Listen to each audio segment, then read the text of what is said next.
खूब समय, आप लोग परीक्षण कर लेना। आप आंख बंद करके और नाम जप करना, परिणाम क्या होगा कि जिस भगवान के स्वरूप को आपने कभी देखा नहीं, जिस परमात्मा को कभी आप प्राप्त नहीं कर सके, उस परमात्मा का रूप कैसा है, रंग कैसा है, आपने कभी देखा नहीं। नाम का प्रभाव ये है कि नाम जप करने मात्र से उस परमात्मा की झांकी आपके हृदय में अपने आप प्रकट होकर के आपको दर्शन देने लगेगी। रेप और मकार मध्य आता आकार जबे, तो कृपा का दुलारा अपने आप खिंचा आता है।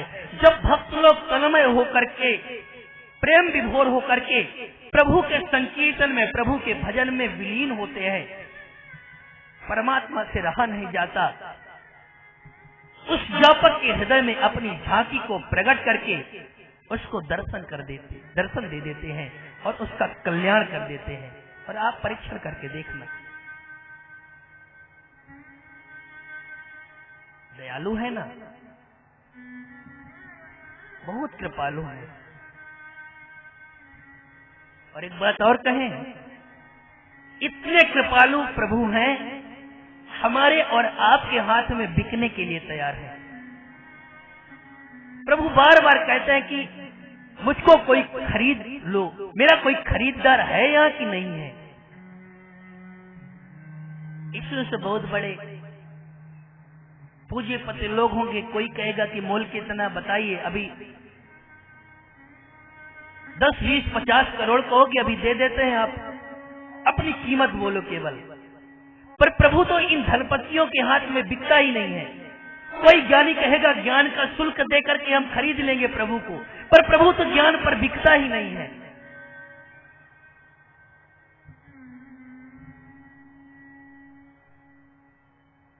आप कहोगे कि फिर प्रभु वो बिकता कैसे है?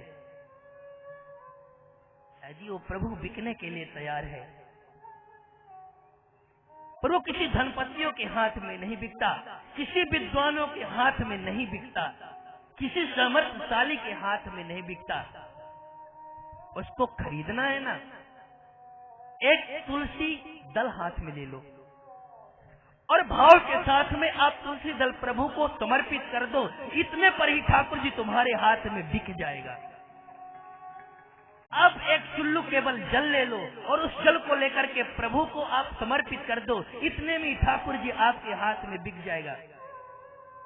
और मैं अपने से नहीं बोलता, तुलसी दल मात्रेण चुल्लकेन जलेन वै विक्री नीते स्वमात्मानम भक्तेभ्यो भक्त वत्सला। वो परमात्मा एक अंजलि जल में और एक तुलसी दल में बिकने के लिए तैयार है। कोई है खरीदार जो उसको खरीदे?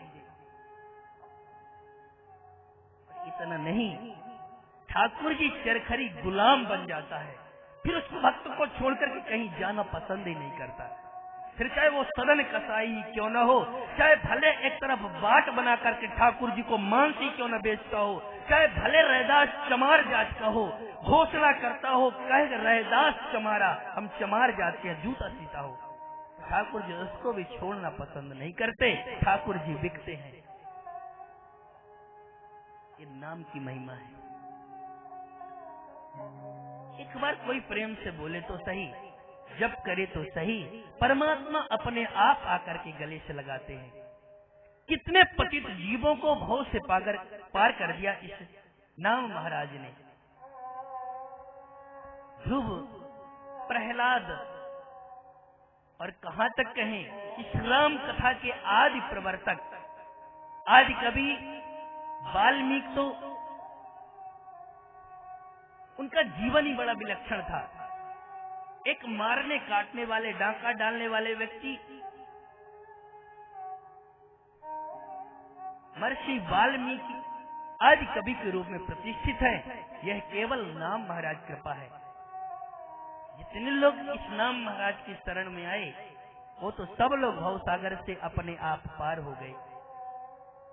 नाम महाराज ने सभी को भवसागर से पार कर दिया, और सबको कर दिया तो हम आप पीछे कैसे रह जाएंगे?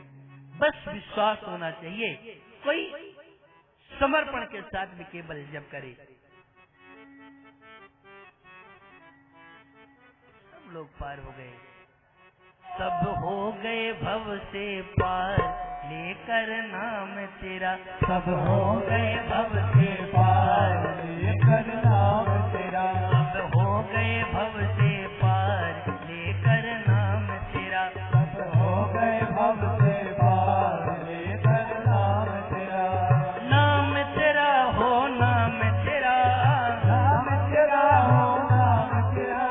नाम तेरा हो नाम तेरा, नाम तेरा हो नाम तेरा। सब हो गए भव से पार लेकर नाम तेरा। सब हो गए भव से पार लेकर नाम तेरा।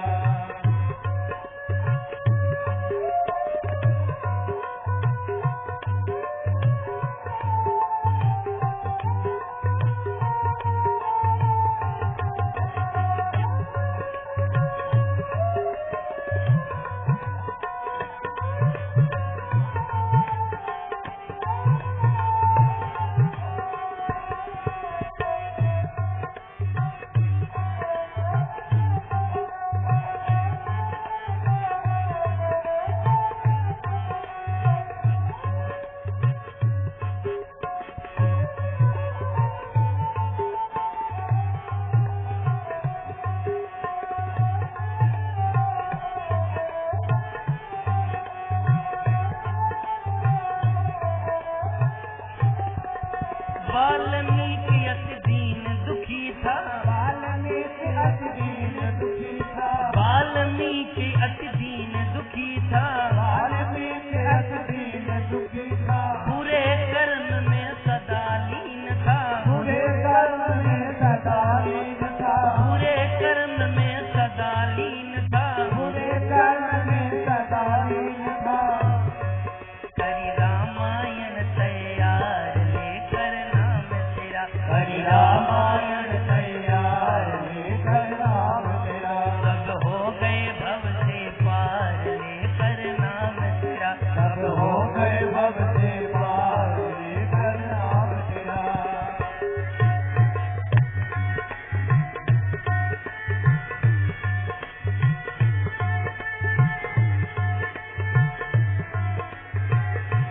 श्री हरि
भगवान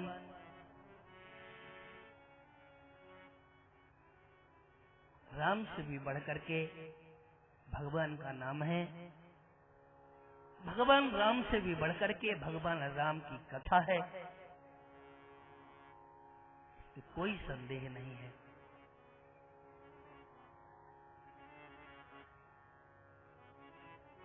ना महाराज की वंदना किए हैं, गोस्वामी जी ने तो किसी को छोड़ा नहीं, सबकी वंदना किए हैं। राक्षसों की वंदना, देवताओं की वंदना, ऋषियों की वंदना, मुनियों की वंदना, यहाँ तक जड़ चेतन की भी वंदना किया। दुष्टों की तो 2 बार वंदना किया। मनाना पड़ता है ना, दुष्ट को मनाओ कि नहीं तो बार बार विघ्न उत्पन्न करेगा, इसलिए 2 बार वंदना किए। पहले तो कहा बंदहु संत असज्जन चरणा, फिर लगा कहीं इनको कहीं कम न लगे, थोड़ा ज्यादा तारीफ ही चाहते हैं, तो बहुर बंदी खल गन सत भाई, फिर दोबारा दुष्टों की वंदना किया। खल का मतलब समझते हो ना, जिसके जीवन में केवल 2 ही काम हो, खाना और लड़ना, वही तो खल है। अथवा कि जिसका खाए उसी से लड़े, वही तो खल है। उनको तो मतलब इतने से केवल है कैसे विघ्न उपस्थित हो जाए। बाबा ने उनकी भी वंदना किया। महाराज के 3 पत्नियां, 3 रानियों की वंदना किया है। श्री कौशल्या जी की वंदना किया पूर्व दिशा के रूप में, जहां राम जी रूपी सूर्य प्रकट होते हैं, मैं उनको प्रणाम करता हूं। महाराज दशरथ को प्रणाम किया। बंदहूं अवध भुआल सत्य प्रेम जहि राम पद, विछुड़त दीन दयाल, त्रिनोतन इव परिहरऊ। हम महाराज दशरथ के चरणों की वंदना करते हैं। कैसे है महाराज दशरथ? इतना प्रेम है उनके हृदय में राम जी के प्रति कि जब तक उनका जीवन रहा तो अपने नैनों का विषय केवल राम जी को बना करके रखा, अपने नेत्रों से केवल राम को देखा। और जब ऐसा समय आया कि राम उनको छोड़ करके वन को गए, उनके नेत्रों के विषय नहीं बन सके, तो उन्होंने अपने प्राण को ही राम को समर्पित कर दिया। अब ये तन भी नहीं चाहिए, प्रणाम किया।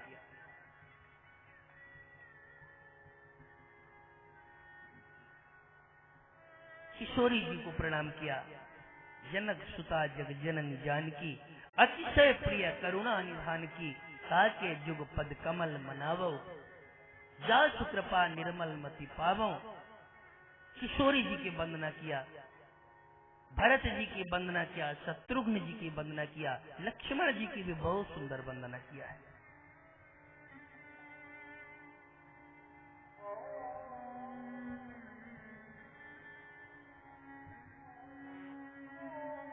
कुछ लोगों के मन में बार बार प्रश्न उठता है, गोस्वामी जी ने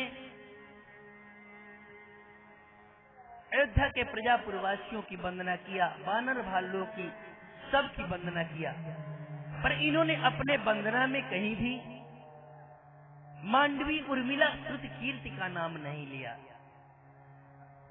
लोगों को लगता है कि क्या इन 3 देवियों की इतनी पात्रता नहीं थी कि बाबा एक बार नाम ले सकते। बाकी चरित्र तो आप रामचरित्र उठाओगे देख लोगे, पर इन 3 देवियों का नाम कहीं आपको दिखाई नहीं पड़ेगा। लोगों को लगता है कि बाबा ने ऐसा दुराव क्यों किया। वास्तव में दुराव नहीं किया। आप बताओ, इतनी बड़ी बड़ी ये बिल्डिंग खड़ी है, ये किस पर टिकी है आप जानते हो? ये जितनी भी बिल्डिंग है सब इसकी नींव पर टिकी हुई है, इसकी नींव मजबूत है। नींव बाहर दिखाई पड़ती है क्या? नींव तो अंदर अपने आप दबी होती है, वो कहीं दिखाई नहीं पड़ती। ऐसे संपूर्ण रामचरित्र इन मांडवी और मीला श्रुत कीर्ति की नींव पर टिका हुआ है, ये दिखाई नहीं पड़ता है।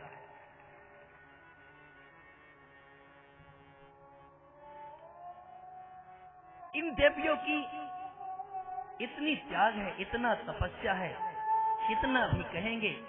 बाबा के पास वाणी ही इतनी नहीं थी कि वो एक बार बोल सकते, इन देवियों की महिमा को लिख सकते। सभी को प्रणाम किया है। प्रणव पवन कुमार खलवन पावक ज्ञान घन, जासु हृदय आगार बसहि राम सर चाप धरे। हनुमान जी महाराज की वंदना किया, जिन्होंने अपने हृदय को ही ठाकुर जी का घर बना के रखा है। हम उनको प्रणाम करते हैं। सभी की वंदना किया है। बस मुझको और ज्यादा आज कुछ नहीं कहना है। बस एक बात अभी आपको बोलना है। बाबा ने सबको प्रणाम किया है, हम सभी को भी प्रणाम करना चाहिए।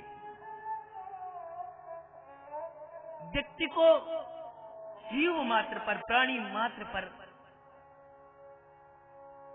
दया करनी चाहिए और भगवत रूप मान करके दर्शन करना चाहिए। आप माला लेकर के जप करोगे, प्रभु मिलेंगे कि नहीं मिलेंगे कोई गारंटी नहीं दे सकते हम। आप कोई तप अनुष्ठान करोगे, परमात्मा मिलेंगे कि नहीं मिलेंगे हम कोई गारंटी नहीं दे सकते। परमात्मा की कृपा आपको प्राप्त हो पाएगी कि नहीं हो पाएगी हमको नहीं पता है। पर हमको एक बात पता है कि दया सर्वभूतेषु संतुष्टया येन केनवा। आप प्राणी मात्र पर आप केवल दया करो, आप संपूर्ण प्राणियों की आप सेवा करो और परमात्मा ने कृपा करके जो आपको दिया है उसे में आप संतुष्ट रहो। सर्वांतर्यामी भगवान है, सर्वभोक्ता केवल ठाकुर जी, ऐसी भावना रखो। शीघ्र ही ठाकुर जी की कृपा आप पर हो जाएगी, इसमें कोई संदेह नहीं है।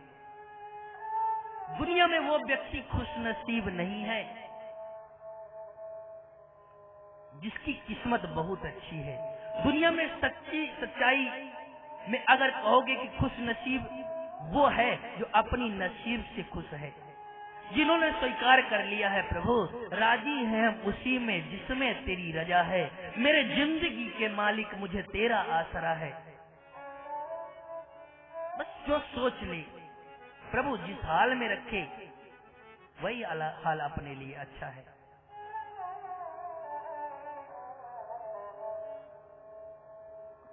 अलग भी तो नहीं है। मंदिरों में हम लोग जाते हैं, ठाकुर जी के दर्शन करते हैं, मन्नतें मांगते हैं, मुरादें भी पूरी होती हैं। जो जिसकी आराधना हम लोग करते हैं उस परमात्मा को जिस क्षण बुलाए आ ही जाएं। अगर भावना है तो हर समय, नहीं तो दर्शन नहीं होगा। इसलिए भक्तों ने उस परमात्मा में सौशील्य गुण रहित होने के कारण एक दोष निकाल दिया। पर मंदिर में जो ठाकुर जी विराजमान है, आप जब चाहते हो दर्शन कर ही लेते हो। इसको इसलिए उनको परिपूर्ण माना है भक्तों ने, संतों ने। आप सोच करके बताओ कि उस मंदिर में जो प्राण प्रतिष्ठा है ठाकुर जी की, उसकी प्राण प्रतिष्ठा किसने किया है? मंदिर किसी सेठ साहूकार, किसी भक्त ने बनवाया? कारीगर ने एक पत्थर लिया, तराश करके मूर्ति बना दिया। इन वैदिक विद्वानों ने मंत्र पढ़ पढ़ के उसमें प्राण प्रतिष्ठा कर दी। हम लोग जा करके प्रणाम करके मन्नतें मांगते हैं और ठाकुर जी हमारी मन्नतों को भी पूर्ण करता है। अभी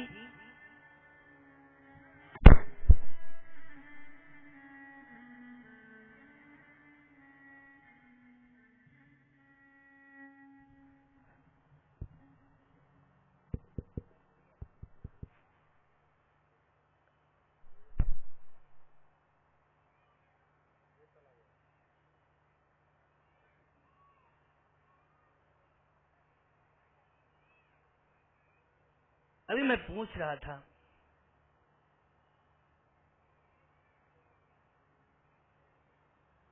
मंदिर में जो परमात्मा विराजमान है उसको तो किसी के द्वारा प्राण प्रतिष्ठा कराई गई है, पर मेरे सामने इस पंडाल में इतनी मूर्तियां विराजमान है एक साथ में।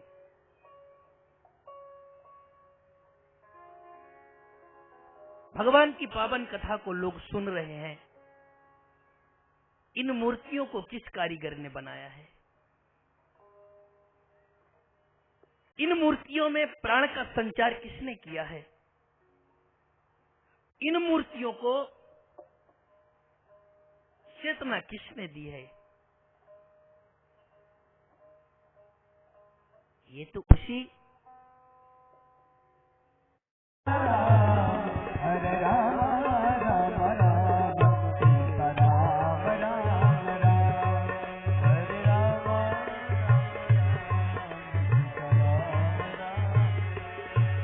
हरे राम राम राम सीता राम राम राम, हरे राम राम राम सीता राम राम राम, हरे राम राम राम सीता राम राम राम, हरे राम राम राम सीता राम राम राम, हरे राम राम राम सीता राम राम राम, हरे राम राम राम सीता राम राम राम, हरे राम राम राम सीता राम राम राम, हरे राम राम राम सीता राम राम राम, राजा राम राम राम राजा राम राम राम, सीता राम राम राम, सीता राम राम राम,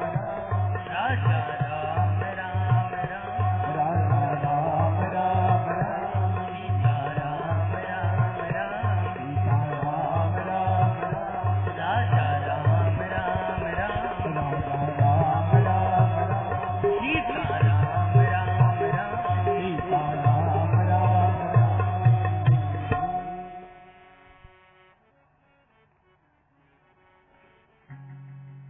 दया सर्वभूतेषु संतुष्ट्या येन केनवा। परमात्मा की बनाई हुई समग्र सृष्टि है और इस सृष्टि में केवल परमात्मा ही विराजमान है। इसलिए सभी को सब में प्रभु का दर्शन करना चाहिए। जड़ चेतन जग जीव जत सकल राम में जानी, वंदऊ सबके पद कमल सदा जोर जुग पानी। सब में प्रभु का दर्शन करके सबको प्रणाम करना चाहिए।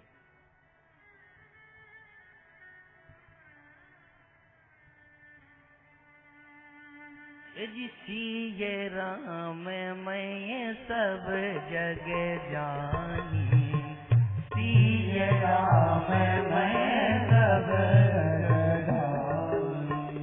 करबो प्रणाम जोरे जुग पानी, करम प्रणाम जोरे जुग पानी, सीए राम मैं सब जग जानी, सिया राम मैं सब जग जानी, करहु प्रणाम जोरे जुग पानी, करम करहु प्रणाम जोरे जुग पानी, सीए राम मैं सब जग जानी, सिया सीए राम मैं सब जग जानी,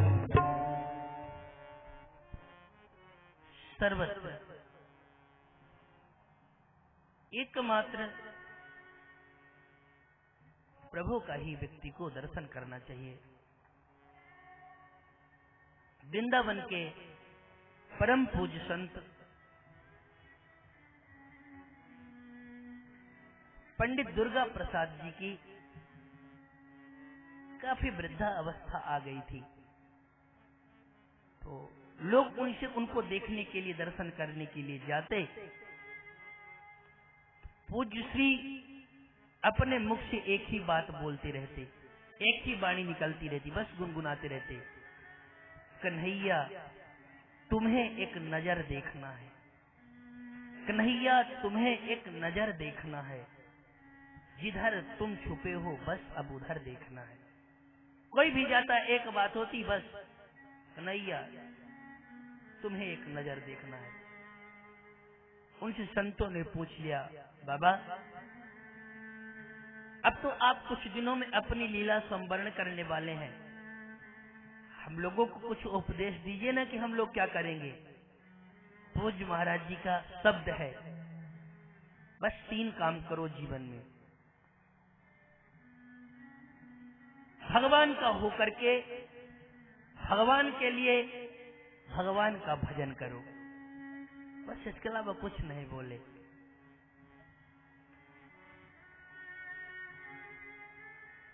जो सच्चे भक्त भगवान के होते हैं, ये स्थिति उनमें आ ही जाती है।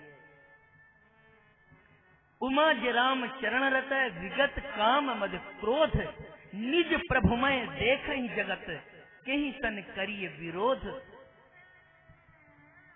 जो भगवान के भक्त होते हैं उनको सर्वत्र केवल अपने भगवान का ही दर्शन होने लगता है, और जब उसके अपने प्रभु ही सर्वत्र दिखाई पड़ेंगे, फिर वो देश किससे करेगा। ऐसा किसको पत्थर मारे कौन पराया है, क्योंकि शीश महल में हर एक चेहरा अपना लगता है। कोई पराया तो दिखाई पड़े तब तो कुछ बोले, पर यहाँ जिसको देखते हैं हर कोई तो अपना ही अपना दिखाई पड़ता है।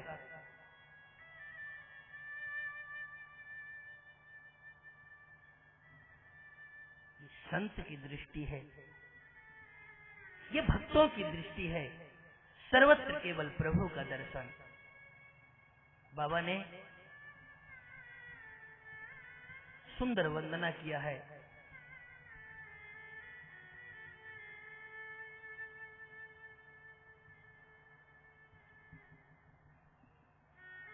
हम लोगों को एक मार्गदर्शन प्रदान किया। आप लोग अपनी अपनी दृष्टि को शुद्ध करो, महापुरुषों की चरण रज लेकर के इसको पवित्र करो, गुरुचरणों में जाकर इसको पवित्र करो। सत्संग करके इन आंखों में जो धूल जम गई है इसको आप धो डालो। आप पूछोगे मिलेगा क्या? जीवन में परिवर्तन हो जाएगा। ये आंखें ही तो हैं, ये पता नहीं कहां कहां ले जा करके व्यक्ति को फंसाती रहती हैं।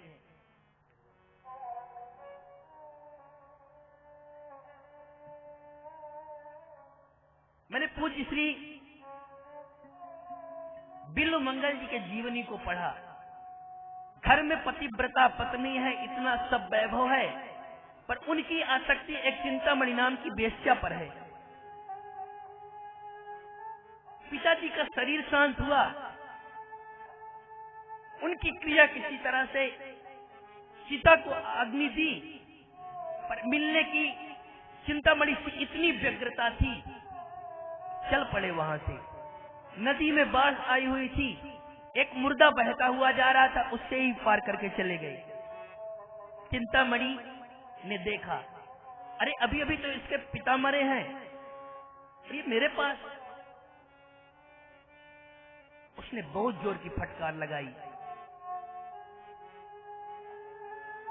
बिल्व मंगल जी को फटकार लगाई, अरे हाड़ मांस के लोथड़े पर इतना प्रेम करते हो, अगर यही प्रीति कन्हैया के चरणों में हो गई होती,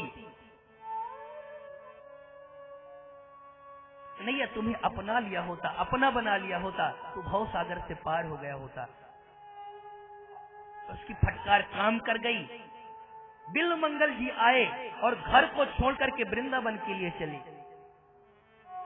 अब कन्हैया से केवल प्रेम करना है। रास्ते में चले जा रहे थे तो कुएं में एक परम सुंदरी माता जल भर रही थी। उनको देखकर उस पर ही आसक्त हो गए, और जब उस पर आसक्त हो गए उसके साथ उसके घर में चले गए। उसको प्राप्त करने की इच्छा की तो उस पतिव्रता स्त्री ने कहा, हमारे ऊपर तो अधिकार मेरे पति का है और उनकी आज्ञा ही सिरोधार्य है। उस पतिव्रता ने जाकर के अपने स्वामी से सारी बात बताई। वो परम वैष्णव परम भक्त थे। उन्होंने बड़े प्रेम के साथ अपनी पत्नी को ही समर्पित कर दिया। जब वो सामने पुनः आई तो उनको लगा, अरे मैं तो कितना गिरता जा रहा मैं कितना गिरता जा रहा हूँ।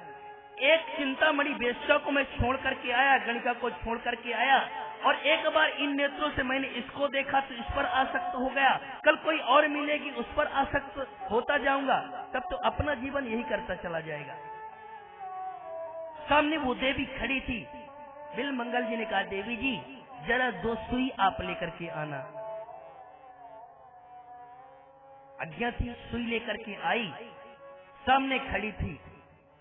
बिल्वमंगल जी ने देखते देखते अपने दोनों हाथों में सुई लेकर के अपने दोनों आंखों को ही फोड़ दिया। अब न तो संसार को देखेंगे और न तो संसार के चक्कर में फंसेंगे ही।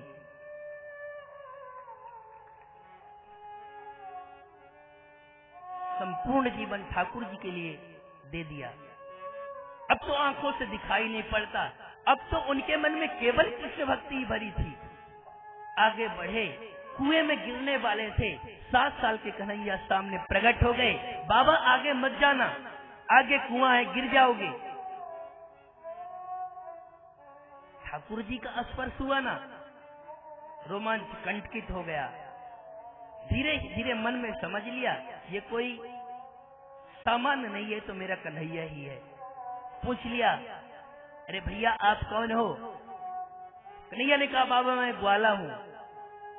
तू इतनी देर यहाँ कैसे? बोले, बाबा मेरी गैया गुम गई थी, ढूंढते ढूंढते आए और आप कुएं में गिरे तो देख करके मैंने आपका हाथ पकड़ लिया। बाबा मुस्कुराते मुस्कुराते और धीरे धीरे हाथ की पकड़ कन्हैया की ओर करना चाह रहे थे, और धीरे से कन्हैया की हाथ को पकड़ लिया। अरे लाला, हम जानते हैं तू बहुत बड़ा छलिया है, तू कोई ग्वाला वाला नहीं, तू मेरा कन्हैया ही है। हमने तुमको ठीक से पहचान लिया। अच्छा बाबा, तो आपने पहचान लिया तो हमको पकड़ सकोगे क्या? बिल्वमंगल जी ने कहा, हम तो पकड़ के ही रखे हैं। कन्हैया ने एक जोर का झटका दिया और हाथ छूट गया। खिलखिला के कन्हैया भागने लगे। बाबा ने कहा, वाह, अरे हम वृद्ध तुम नौजवान, झटका देकर के हाथ छुड़ा करके जा रहे हो, बहुत बहादुर बनते हो ना। हाथ छुड़ाए जात हो, बाह छुड़ाए जात हो, निवल जान के मोए, हृदय से जब जाओगे सबल कहोगे तोए। कन्हैया, तुमने अगर क्षमता, तू वास्तव में वीर है, तो मेरे हृदय से निकल करके दिखाओ। हृदयात यदि निर्यासी और सम गड़ियामते, मैं तुमको पौरुष को मान जाऊंगा कि तू वास्तव में वीर है, मेरे हृदय से निकल के दिखा। दृष्टि है ना, ऐसी दृष्टि प्राप्त हो गई। अब आंखें तो नहीं है, पर बंद आंखों में भी अब निरंतर कन्हैया का दर्शन होता है।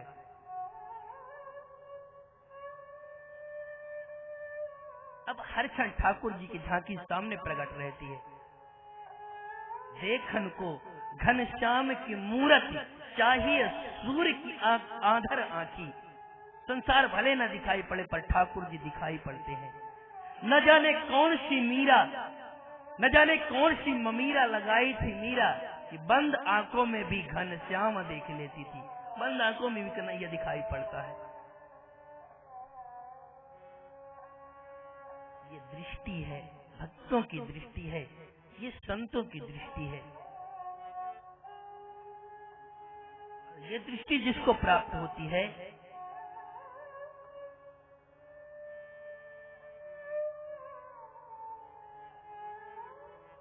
निश्चित ही ठाकुर जी की कृपा हर निश उस पर बरसती रहती है। गोस्वामी जी ने सभी का वंदन अभिनंदन किया है। आज भगवान के मंगल में कथा का प्रथम दिवस है। मुझको बहुत अच्छा महसूस हो रहा है।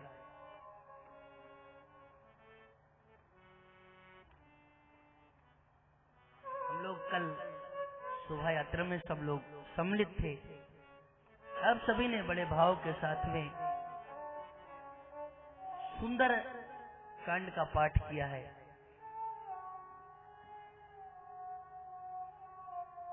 आप लोगों ने बड़े प्रेम के साथ में, श्रद्धा के साथ में सुंदर कांड का पाठ किया है। इससे मेरा पूर्ण विश्वास है कथा तो भगवान की अच्छी हो ही जाएगी। अब ये बात मैंने अपने मन से नहीं कही है। मैं कल अपने अयोध्या के मुकुटमणि परम पूज्य श्री कृपा शंकर रामायणी जी को मैं सुन रहा था। पूज्य आचार्य जी अपनी कथा में कहते हैं कि मैं जब कभी कभी कथा कहता था और मुझको लगता था आज की मेरी कथा जमी नहीं, तो मुझको पश्चाताप होता था और पश्चाताप के साथ मैं 11 बार सुंदरकांड का पाठ करता था। तो दूसरे दिन कथा बहुत अच्छी जम जाती थी। तो मुझको लगता था कि मैं बहुत अच्छा कथावाचक हो गया हूँ। मेरे मन में अभिमान आ जाता था। अब लगता था कि मैंने सुंदरकांड का पाठ करके मैंने पश्चाताप कर लिया है, तो कथा अच्छी हो गई। अब सभी लोग, इतने लोग मिलकर के सुंदरकांड का पाठ किए हो ना, कथा तो अच्छी हो ही जाएगी। और कथा बुरी हो ही नहीं सकती, क्योंकि ठाकुर जी की मेरी होती तो कुछ भी हो जाता, पर कथा तो ठाकुर जी की है ना। कल दुपट्टा डाल करके हम आए शोभा यात्रा में, तो उसमें लिखा तो राधे था, पर नीचे का र जो है ना वो कट गया। नीचे वाला जो कटा तो फिर राधे तो रही नहीं है, गधा ही बचेगा, कहीं गधे गधे उसमें लिखा था। अच्छा, हम तो भले ना देख पाए, पर पारखी लोग जो अनुयायी है वो तो देख ही लेते हैं। अब हमारे शुक्ला जी को पता चला तो उन्होंने मुझसे नहीं बताया, अपने मित्र लोगों से बताया। हमने कहा कि बात तो सच्ची दिखाई पड़ रही है, जो है वही दिखाई पड़ रहा है, अपनी जो स्थिति है वो सामने दिखाई पड़ रहा है, तो इसमें बुराई क्या है। अब बात तो सच्ची ही है। अब हमको लगने लगे बहुत बड़े महाराज है तो हमारी गलती तो मानी जाएगी। एक बार एक धोबी एक गधा को लेकर के चला।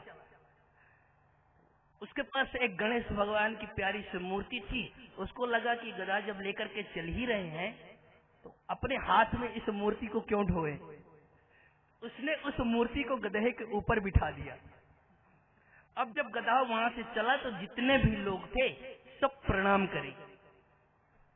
थोड़ी देर बाद गधा को लगने लगा कि हम इतने माननीय हैं कि बड़े बड़े लोग हमको सब सलाम करते हैं, प्रणाम करते हैं, और ये धोबी रोज डंडे से हमको बहुत मारता है। आज से हम इसकी बात कोई नहीं मानेंगे। आज से हम अपने मनमानी करेंगे। मन में आएगा तो चलेंगे और मन में आएगा तो नहीं चलेंगे। थोड़ी देर बाद उसकी इच्छा हुई कि सब लोग स्तुति कर रहे हैं, थोड़ा और देख लें। खड़ा हो गया। अब धोबी बार बार कहे चल चल चल, पर वो चलने का नाम ही न ले। उसको लगे कि हम तो बहुत माननीय हैं। अब तो धोबी को बहुत जोर से गुस्सा आया और उसने धीरे से गणेश भगवान की मूर्ति को उतार लिया और जोर से डंडा लेकर के इतनी जोर से धुलाई की गधे की। तब उसको पता चला ये तो हमारा नहीं, ये तो गणेश भगवान जो बैठे थे इनको लोग प्रणाम कर रहे थे। अब ऐसे ही हम समझ लें कि लोग हमको प्रणाम कर रहे हैं तो फिर वही तो बात है। हमको कौन मानेगा। हमको जो मानते हैं यह रघुनाथ प्रताप बड़ाई, केवल अपने राम जी को मानते हैं, ठाकुर जी को कथा को मानते हैं। और मैं टूटी फूटी वाणी में ठाकुर जी की कथा को गाता हूँ, इसीलिए लोग मुझसे प्रेम करते हैं। और उस मानने को मैं अपना मानना मान लूं तो फिर धोबी के डंडे तो हमको भी खाने पड़ेंगे ना। इसलिए हम लोग सभी लोग श्रद्धा के साथ में, बस इतना बहुत है। कथा सुनने के लिए चाहे जितनी कथा सुनो, कोई उसका औचित्य नहीं है। मैंने पहले ही कहा, आपने सुना कितना उसका महत्व नहीं है, आपने जिया कितना उसका महत्व है। एक सुनार 2 मूर्ति बनाया वशिष्ठ जी की, दोनों एक बराबर वजन है, आकार प्रकार सब कुछ एक जैसे है, पर एक की कीमत उसने 500 रखा, एक की कीमत 100 रुपए केवल रखा। लोग आते हैं, मूर्ति को देखते हैं, पसंद करते हैं और कीमत पूछते हैं, तो एक साइज की एक तरह की मूर्ति की 2 रेट, एक का 500 और एक का केवल 100। जितने ग्राहक आते हैं उनको आश्चर्य लगता है, लोग पूछते हैं कि 500 की कौन है और 100 की कौन है। सोनी कहता है ये तो आपको बताना है, किसी को पता नहीं चलता, कोई बता नहीं पाते, सब लोग लौट जाते हैं। एक दिन एक संत आए, भैया ये वशिष्ठ जी की मूर्ति कितने की है? सुनार ने कहा एक 500 की है और एक 100 रुपए की है। तो 500 की कौन है और 100 की कौन है? संत ने पूछा। महाराज ये तो आपको बताना है, 500 की कौन है, 100 की कौन है? संत तुरंत अपने जेब से एक धागा निकाला और एक मूर्ति के कान से डाला। वो धागा इस कान से प्रवेश किया और दूसरे कान से बाहर निकल गया। संत बोले, भैया ये 100 रुपए की है ना? हाँ महाराज, आपने सही पहचाना। दूसरी मूर्ति के कान में उन्होंने धागा को डाला, वो धागा अंदर ही चला जाता गया। ये 500 की है ना? हाँ बाबा, आपने सही पहचाना, ये 500 की मूर्ति है। मेरे कहने का भाव ये है, इस बात का कोई महत्व नहीं है आपने कितना सुना, एक कान से सुना, दूसरे कान से निकाल दिया, उसका कोई महत्व नहीं है। आपने कथा को सुन करके अपने अंदर बचाया कितना, उसको आपने जिया कितना, इस बात का बहुत महत्व है। इसलिए कथा सुनिए, पहले कथा को श्रवण करना, फिर उसका घर में जाकर के अपने आज महाराज जी ने क्या कहा है उन बातों का विचार करना, मनन करना, और फिर उसको विचार करके निधिध्यासन करना चाहिए, अपने जीवन में उतारने का प्रयास करना चाहिए, तो ही भगवान की कथा फलवती होती है।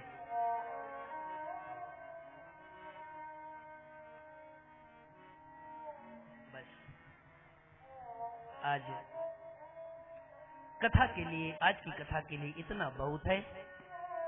सर्वत्र केवल प्रभु की झांकी है, ऐसा विचार करके सब में संभाव रख करके अपने प्रभु को सब लोग प्रसन्न करेंगे।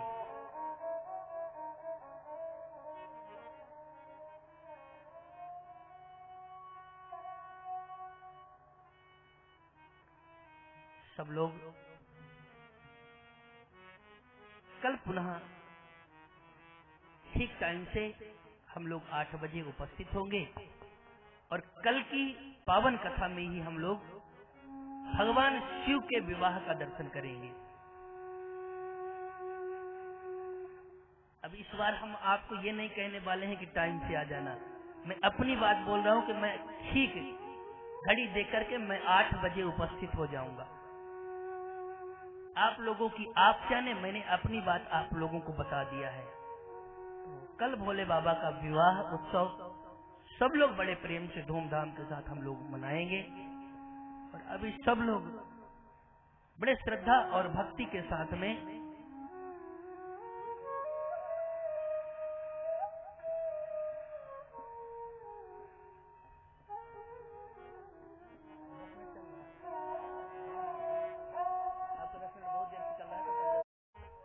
आपके यहाँ के माननीय सांसद जी आने वाले हैं।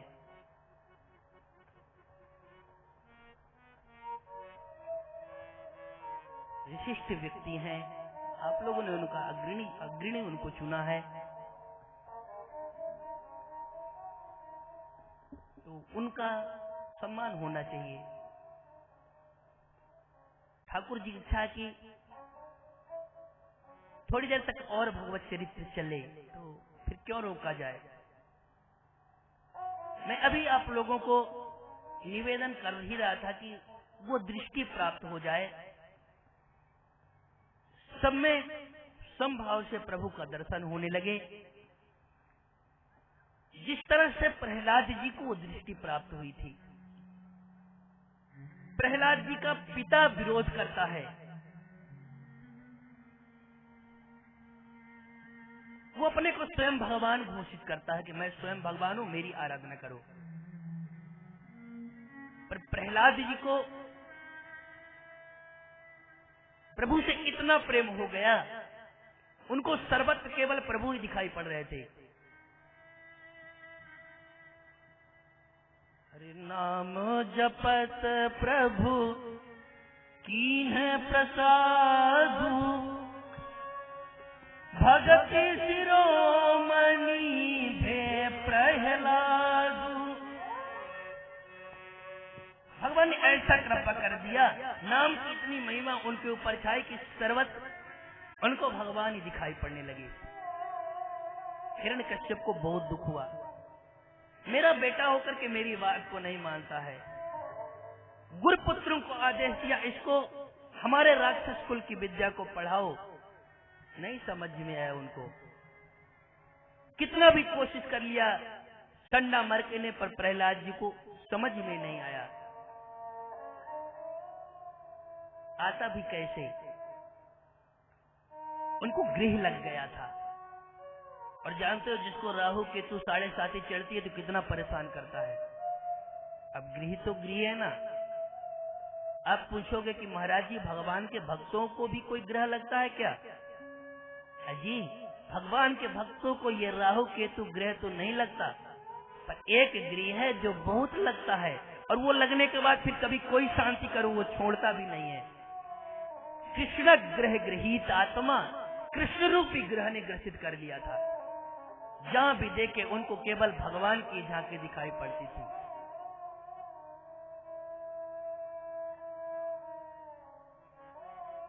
एक दिन तो हिरण्यकश्यप ने प्रहलाद को पूछ लिया, तू हमेशा राम राम कर जपता रहता, भगवान का नाम लेता है, आखिर तेरा भगवान रहता कहाँ है? पुत्र। प्रहलाद जी ने कहा, पिताजी सर्वत्र, आप जहां भी देखोगे ना वहां मेरा राम रहता, मेरा प्रभु हर जगह रहता है।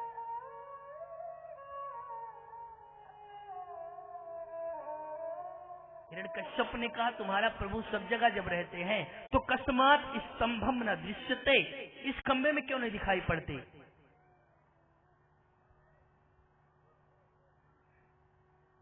प्रहलाद जी ने कहा, पिताजी हमको तो इस खंबे में भी मेरे प्रभु इस खंबे में दिखाई पड़ते हैं।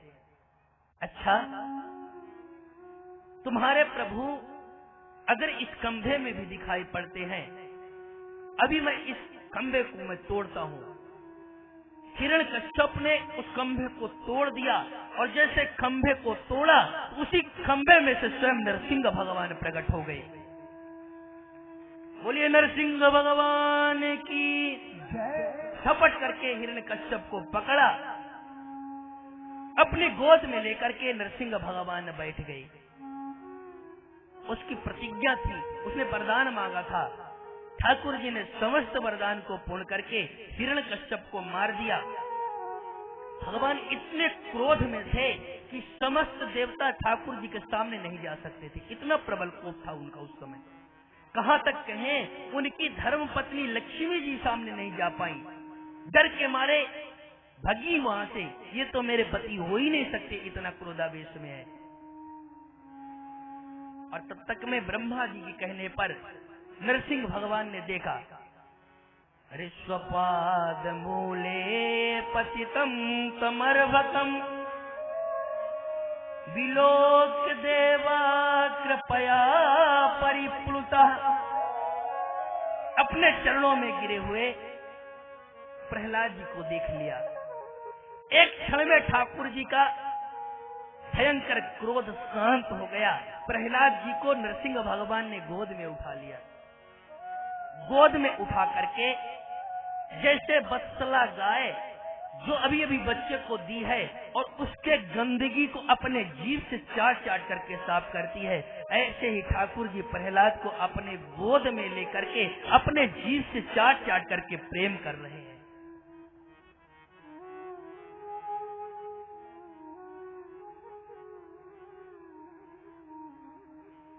नरसिंह भगवान ने प्रहलाद जी को पूछा, बेटा मैं अभी तुम्हारे पिता को जब मार रहा था तो मैं इतना क्रोध में था, मेरा इतना भयंकर रूप था कि मेरे उस रूप को देख करके मेरे पुत्र ब्रह्मा, मेरे प्रपौत्र शंकर भी मेरे सामने नहीं आ सकी, देवराज इंद्र भी सामने आकर के स्तुति नहीं कर सके, और कहां तक के मेरी धर्मपत्नी भी डर करके भाग गई, सामने नहीं आ सकी।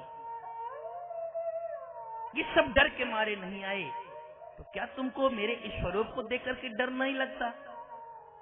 प्रहलाद जी ने हाथ जोड़ करके प्रभु से कहा, प्रभु एक बात बताइए, अब तो नरसिंह के रूप में आए हैं ना, और सिंह जब वन में रहता है और कभी कभी मस्ती में सिंह अपनी गर्जना करता है, और इतनी जोर की गर्जना करता है कि उस गर्जना को सुन करके बड़े बड़े मतवाले गजराज भी वहां से भाग जाते हैं, उनकी हिम्मत नहीं होती कि वहां रुक सके। उस दहाड़ को सुन करके क्या उसके पास में खेलने वाला छोटा बच्चा भी भाग जाता है क्या उसका शेर का? भगवान ने कहा वो तो नहीं भागता। प्रहलाद जी ने कहा तो देवता लोग भले न आए, कोई भले डर के भाग जाए, हम तो आपके बच्चे हैं ना, हम भला आपके किसी भी वेश से क्यों डरें?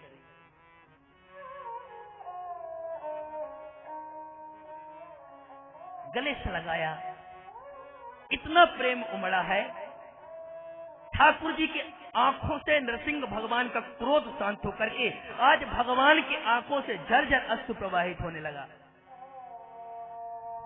सेदम बपु क्वच कुमार वयस्स में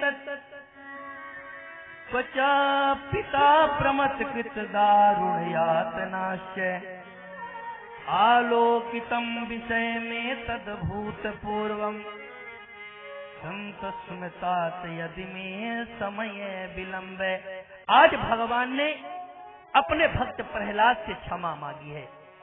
हे पुत्र, तुमको इतना कष्ट मिला और हम दृष्टा बन करके देखते रहे, मुझसे अपराध हो गया, मुझको क्षमा कर दो।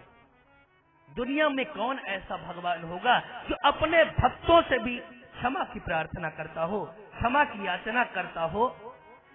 ये तो मेरे प्रभु ही हैं, ये उनकी कृपा ही है। तो वो प्रहलाद जी को दृष्टि थी, सब जगह प्रभु दिखाई पड़ते थे, और अब संभवतः प्रहलाद चरित्र सुनना था, इसीलिए शायद उनको लेट हुआ होगा। ठाकुर जी ने कृपा करके प्रहलाद को उद्धार दिया है। बोले सियावर रामचंद्र की जय। बहुत ही खुशी की बात है, अपने ही क्षेत्र के सांसद जी, सांसद साहब श्री CR पाटिल जी हम लोग के बीच पधार चुके हैं, और उनके साथ में अपने इस क्षेत्र के विधायिका श्री जी अपने इस कार्यक्रम में पधार चुकी हैं।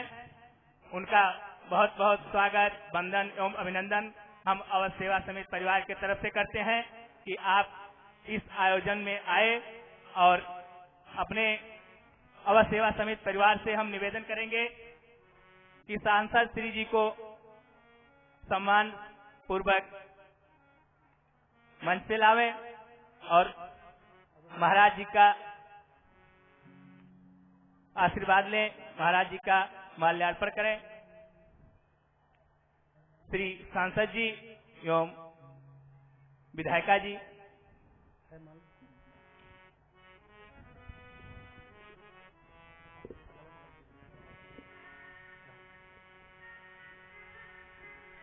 आप लोगों से निवेदन है कि तालियों से स्वागत करें।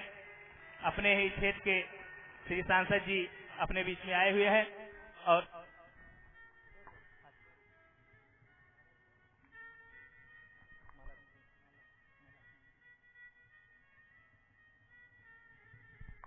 महाराज जी का सम्मान श्री सांसद जी कर रहे हैं।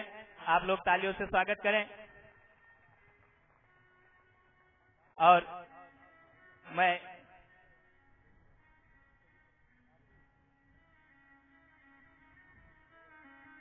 नहीं, आपका 2 मिनट समय लेंगे। मैं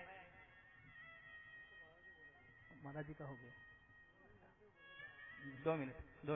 मैं अपने अवध सेवा समिति परिवार से निवेदन करूंगा कि सांसद जी का थोड़ा सम्मान करें, उसके बाद सांसद जी हम लोगों को मार्गदर्शन दें 2 शब्द के, कि हम लोग इस आयोजन को कैसे आगे बढ़ावें और इस आयोजन का विस्तार कैसे किया जाए। हम अपने सांसद जी से निवेदन करेंगे कि हम लोगों का मार्गदर्शन करें और हम कुछ नाम सांसद जी के स्वागत में ले रहे हैं, वो जल्द से जल्द मंच पे आवें। सर्वप्रथम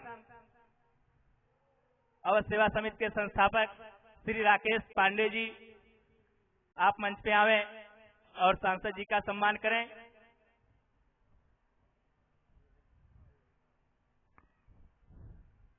आइए महाराज जी, वो आ जाए।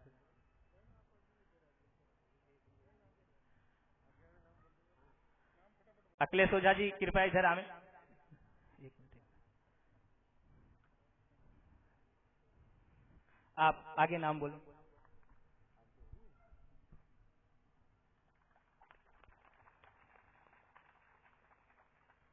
के बाद श्री ब्रिजेश तिवारी जी अध्यक्ष महोदय,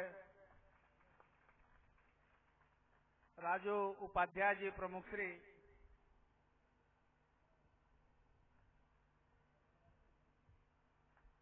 सुभाष पांडे जी महामंत्री जी, सुरेश शुक्ला जी महामंत्री महोदय, श्री अरुण पांडे जी अवध सेवा समिति के कोषाध्यक्ष महोदय, श्री आदित्य सिंह जी, श्री निकेत पांडे जी,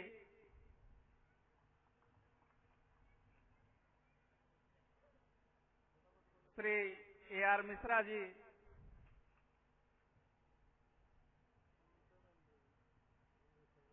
श्री ओम प्रकाश चौबे जी,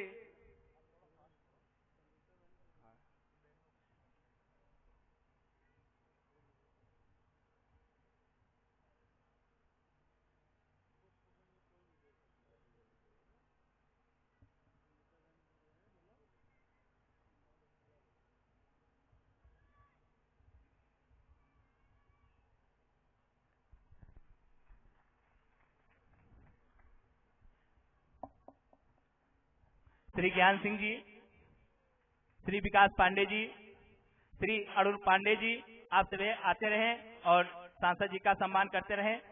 श्री SK पांडे जी, श्री ननकऊ पांडे जी, श्री ब्रिजेश पांडे जी, BM गुप्ता जी और हमारे इस गुड़ादरा विस्तार के पूर्व सरपंच साहब श्री रघुराज सिंह जी, श्री दिलीप दुबे जी, श्री नीलू भाई जी, श्री अवधेश दुबे जी और श्री DK मिश्रा जी और हमारे यहाँ के पूर्व नगर सेवक कारपोरेटर एवं सूरत दर्पण से हमारे बड़े भाई श्री यजबंदर दुबे जी और मैं अपने सदस्य मतलब विधानसभा की विधायिका श्री संगीता बहन पाटिल जी का स्वागत के लिए श्री ज्ञान सिंह जी की श्रीमती जी को बुला रहा हूं, आप उनका स्वागत करें। श्री सुनीता देवी जी और गुड्डू देवी जी, आप विधायिका श्री का स्वागत करें। और हम लोग बहुत ही आभारी हैं, बहुत ही ऋणी हैं जो आप लोग व्यस्ततम समय में से समय निकाल के इस पावन आयोजन में आए और आज अवध सेवा समिति परिवार आप सभी का हार्दिक स्वागत, वंदन और अभिनंदन करते हैं। आप के आने से हम लोगों का उत्साह बढ़ता है, हम लोगों का मनोबल ऊंचा हो जाता है। आप अपना समय दिए, हम लोग बहुत उत्साहित हैं और बहुत खुशी हैं। और परम सम्मानीय सांसद जी से निवेदन करूंगा कि हम लोगों का उत्साह वर्धन करने के लिए आप दो शब्द मार्गदर्शन दें। अवध सेवा समिति द्वारा आयोजित आज के इस राम कथा के कार्यक्रम में उपस्थित हमारे बीच कथाकार परम पूज्य श्री चंद्रशेखर महाराज,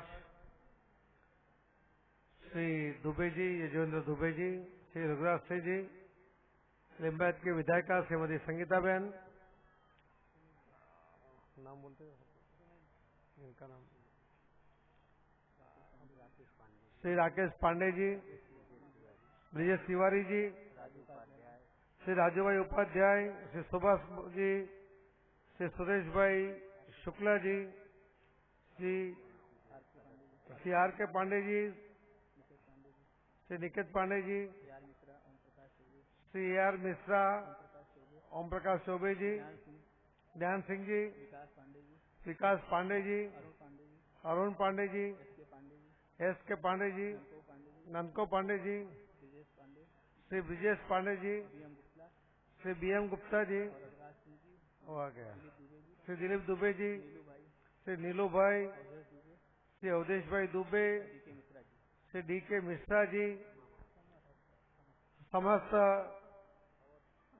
अवध सेवा समिति के सदस्य और यहाँ पर उपस्थित सभी धार्मिक धर्म भीरू भाई और बहनों, आज राम कथा का उपदेश हमें यहाँ महाराज सुना रहे थे। जब मैं आया मैं सुन रहा था, वो कह रहे थे कि भगवान अपने सेवक से माफी मांग रहे हैं। ये हमारे संस्कृति में ही हो सकता है और इसीलिए हम जब कहते हैं कि हमारी संस्कृति सबसे पुरानी है, सबसे ऊंची है, इसी के लिए कि ऐसा बोध कोई अगर कोई संस्कृति में देता है, सबके बीच में प्रेम बांटता है, प्यार बांटता है, और सिर्फ हमारे संस्कृति में ही हो सकता है। मैं कई बार सुनता था, कहता था कि सूरत के और मुख्य रूप जो गुजरात के प्रमुख स्वामी स्वामीनारायण संप्रदाय है, उनके जो प्रमुख है प्रमुख स्वामी, उन्होंने जब लंदन में एक मंदिर बनाया था तो वहां पर चर्च उन्होंने खरीदा था और चर्च की जगह जब मंदिर बनाने के लिए उन्होंने परमिशन मांगा तो उनको मिल नहीं रहा था। तो वहां के उच्च अधिकारियों के पास वो गए और उन्होंने कहा, परमिशन की मांग की, तो वहां के अधिकारियों ने कहा कि आपको परमिशन देंगे, यहाँ मंदिर बनेगा, हमारे देश को क्या फायदा होगा। तब उन्होंने कहा था कि देखिए, हम हिंदुस्तान से आए हैं, हम पेट के लिए आए हैं और पेट के साथ हमारी संस्कृति भी साथ में लाए हैं और ये संस्कृति का जतन करना ये हमारा धर्म है। तब वहां के अधिकारियों ने कहा था कि आप पेट के लिए आए हो, काम कीजिए, मगर धर्म का प्रचार प्रसार क्यों करते हो। तब प्रमुख स्वामी जी ने कहा था कि हमारी संस्कृति हमें सिखाती है व्यक्ति विशेष का निर्माण करना, और व्यक्ति विशेष कैसा हो, वो जिस देश में रहता हो, जिस राज्य में रहता हो, जिस शहर में रहता हो, उसके प्रति वो वफादार हो, उसके उत्कर्ष के लिए, उसके प्रगति के लिए वो अपने आप को निस्सार करने के लिए तैयार हो, वो प्रामाणिक हो, जो काम करता है उस काम के प्रति वो प्रामाणिक हो, और वो खुद अपने समाज में, अपने घर में, अपने राज्य में, अपने देश में जो वहां रहता है उसके लिए कोई समस्याओं खड़ी ना करे, वो कभी अनीति पर न जाए, वो नीति पर चले, ऐसा व्यक्ति विशेष हम निर्माण करते हैं। हमारी संस्कृति, हमारा धर्म ये बात समझाता है, सिखाता है और उसको निर्माण करता है। तो वहाँ के अधिकारियों ने कहा था कि स्वामी जी, अगर आपके मंदिर से ऐसे व्यक्ति विशेष का निर्माण होता होगा तो आप यहाँ एक नहीं अनेक मंदिर बनाइए। और आपको पता होना चाहिए कि स्वामीनारायण संप्रदाय का सबसे बड़ा मंदिर और लंदन में बना है, और इतना बड़ा मंदिर पूरे विश्व में कहीं पे नहीं बना, उतना बड़ा मंदिर वहाँ बना है।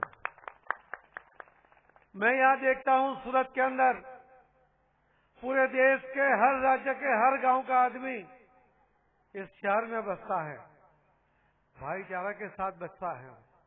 सब नीचे पे चलते हैं, 12-12 घंटे काम करते हैं, फिर भी 12 बजे तक रात को बैठकर यहाँ आकर महाराज जी का प्रवचन सुनते हैं, धर्म का ज्ञान लेते हैं। शारीरिक श्रम होते हुए भी वो धर्म का ज्ञान को महत्व देता है, अपनी संस्कृति को महत्व देता है। और इसीलिए महाराज, ये देश में सबसे बड़ा शहर अगर कोई प्रगति के ऊपर है, यहाँ सबसे ज्यादा लोग रहने वाले लोगों के ऊपर जो भगवान के आशीर्वाद है, क्योंकि आप जो हमें धर्म सिखाते हैं हम उसका पालन करते हैं, अनुशासन के साथ पालन करते हैं। उसका ये परिणाम हमें यहाँ दिखता है कि हम यहाँ आए थे, पेट के लिए हम भी आए थे, मगर आज हमें यहाँ पर तृप्ति मिली है, आज हमें एक संतोष मिला है, यहाँ पर हमें सम्मान मिला है। और इसी के कारण, क्योंकि हमें आपने सिखाया कि कहाँ कैसे रहना चाहिए, ये बात आपने सिखाई है, इसके वजह से यहाँ एक शांति है, यहाँ विकास है। एक विस्तार ऐसा था कि यहाँ पर दिन में आने के लिए लोगों को डर लगता था, और यहाँ आज इतना विकास हुआ है कि यहाँ का एक भी आदमी अगर उसके पास एक छोटा सा मकान है तो भी वो 15-20 लाख का आसामी बन गया है, वो लखपति बन गया है।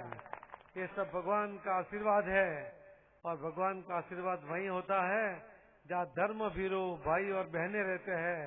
धर्म भीरू होना ये अच्छी बात होती है, क्योंकि हम धर्म में आस्था रखते हैं। आस्था रखने वाला आदमी अपने कुटुंब की सभी जवाबदारी पूर्ण करता है, अपने माता पिता की वो चिंता करता है, अपने बच्चों का लालन पालन में वो कर्तव्य अपना बजा निभाता है। और इसी की वजह से ये धर्म भीरू होना ये अत्यंत आवश्यक भी है। ये धर्म का ज्ञान आप जैसे संत महात्मा यहाँ पर आकर कथा करते हैं, उसी की वजह से ज्ञान हमें मिलता है।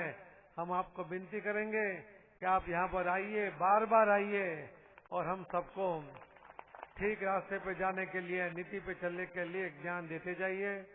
आप सबने इतनी देर तक बैठकर ये कथा सुनी और कथा का स्वाद लेने का मौका मुझे भी मिला। यहाँ जो सम्मान किया उसके लिए मैं आपका बहुत बहुत आभारी हूँ। बहुत बहुत धन्यवाद। भारत माता की बहुत बहुत धन्यवाद। और हमने अपने भाई सुनील जी का सम्मान रोक के रखा था, इसलिए कि हम लोग सभी साथ में मिलकर सुनील भाई का सम्मान करेंगे, इसलिए हमने उनका सम्मान रोक के रखा था।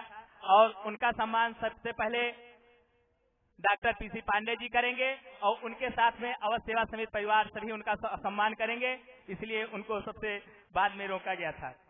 सभी लोग अपने युवा महामंत्री सुनील भाई पाटिल जी का स्वागत सभी लोग साथ में मिलकर के करें, जल्दी से करें भाई। बहुत बहुत धन्यवाद। हम लोग धन्य हो गए जो हम लोगों के इस आयोजन में साहब जी पधारे, आपका मार्गदर्शन मिला। हम लोग बहुत बहुत आभारी हैं, बहुत बहुत ऋणी हैं, और हम आपसे करबद्ध निवेदन करेंगे कि हम लोगों को ऐसे मार्गदर्शन करते रहिए। हमारे हैं राघव जो हमारे हैं, सिया जो हमारी है, सिया जो हमारे हैं, हम तो हमारे राघव जो, राघव जो हमारे हैं, हम तो हमारे राघव जो, राघव जो हमारे हैं, राघव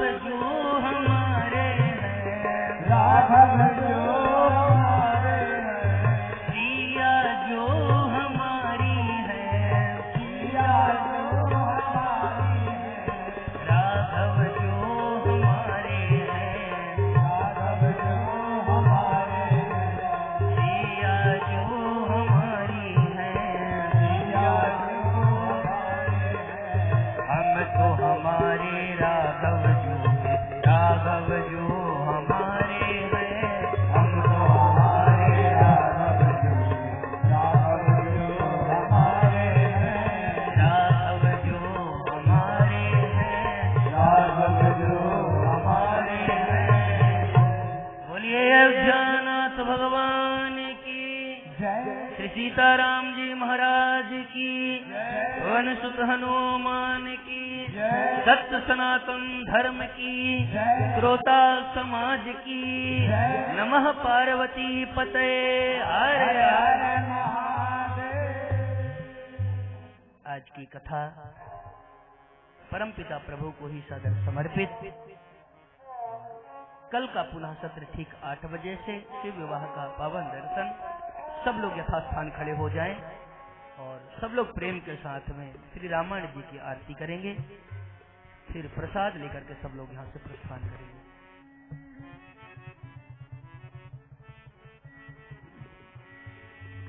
आरती श्री रामायण जी की, आरती श्री रामायण जी की, रति फलित ललित दिया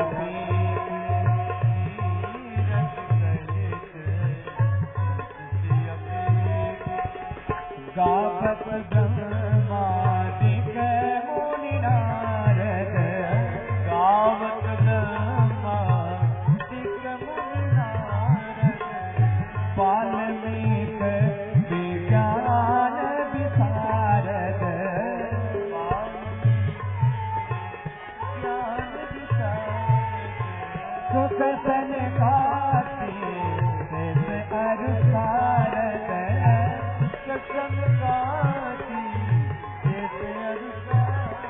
परनि पवन सुत कीरति की, आरती श्री रामायण जी की, कीरति फलित ललित दिया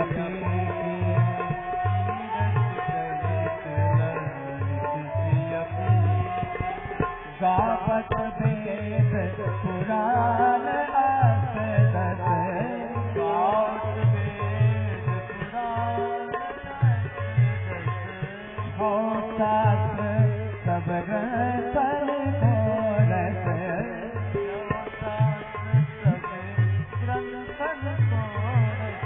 मुनि जन नायक करे को सरबस, करे को सरबस, पार अंक मत सब ही, आरती श्री रामायण जी की, कीरति फलित ललित दिया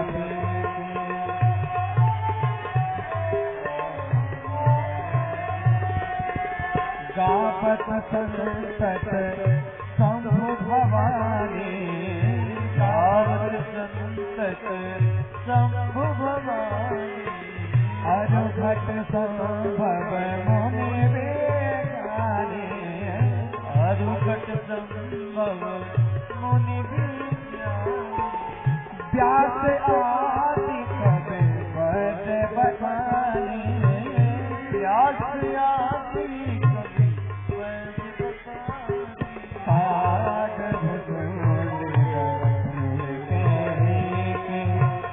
आरती श्री रामायण जी की, कीरति फलित ललित दिया कीरति फलित ललित दिया।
पुष्पैः दैवाभिनन्दनम्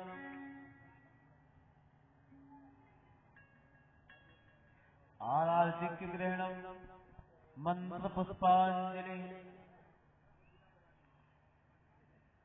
ॐ यज्ञेन यज्ञमयजन्त देवास्तानि धर्माणि प्रथमान्यासन्नातेह नाकं महिमानः सजन्त यत्र पूर्वे साध्याः सन्ति देवाः सीवन्ति गावकुलचम्बकपाटलाज्ये गजात् करवेद रसाल पुष्पै बिल्वप्रवाल तुलसीदलमञ्जरेव स्वां पूजयामि जगदीश्वर मे प्रसीद नानासुगन्धपुष्पाणि ऋतुकालोद्भवानि च पुष्पाञ्जलिर्मया दत्त्वा गृहाण परमेश्वरः अनन्तकोटिनमस्कारान् समर्पयामि मन्त्रपुष्पाञ्जलिं समर्पयामि श्री सीतारामाभ्यां नमः।